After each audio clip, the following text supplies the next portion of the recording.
The next piece I'll be talking about is Wine, Women, and Song. It's from the city and country of Vienna, Austria. The specific location is in the Belvedere in Vienna, and the artist responsible is Josef Danhuser, and he is Austrian. The medium of work is oil on canvas, and the period is romantic. Historical relevance is that it's from the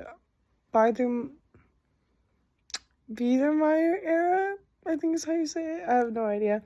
Which was during the Romantic period, specifically in Germany and Austria, which flourished as the middle class grew for the first time and subjects appealed more to common sensibilities. It was kind of the first time that on a wide scale, like, regular people were able to have art in their homes. Um, how long it took to create? Well, that's unknown, but it's dated in 1839. The work's important because it displays a transition artistically from neoclassical to romantic, and the subject reflects a shift in societal attitudes and realities at the time. The defining characteristics of this work: it's a party on an outing in the country that's gathered around a table. At the end of the table, there's very striking contrast. In the shadows to the left, a careworn bachelor contents himself with a glass of sugar water. He refuses to join in with the music. Brightly illuminated on the right is a family with hats, scarves, and landscape paintings piled at their feet. In the background, a writer is writing a quote attributed to Martin Luther on the wall, like a silent commentary, and it reads, "Whoever loves not wine, women, and song remains a fool his whole life long." The historical contributions of the artist: Dan Husser was a prominent painter during the Biedermeier era.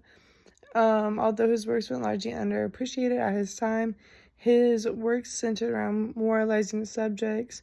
He has a number of works throughout northern Hungary as well, because he was commissioned multiple times by the Archbishop of the area. So that's kind of when he was most known during his time, but his more like passion projects are more in line with this piece that I'm talking about.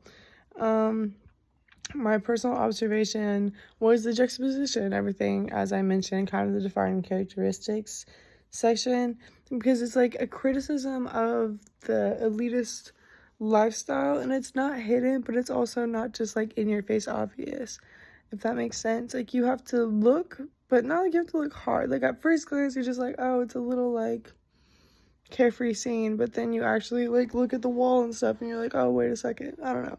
The juxtaposition being obvious but not really was interesting to me.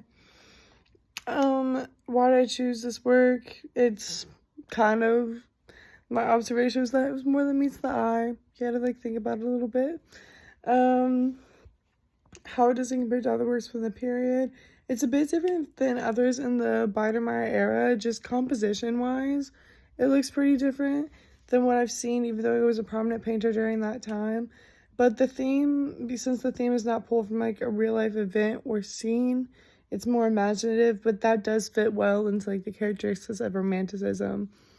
Fun fact is that the phrase sex, drugs, and rock and roll was just a modern rendition of Wine, Women, and Song that a British rocker used in a song, and it caught on.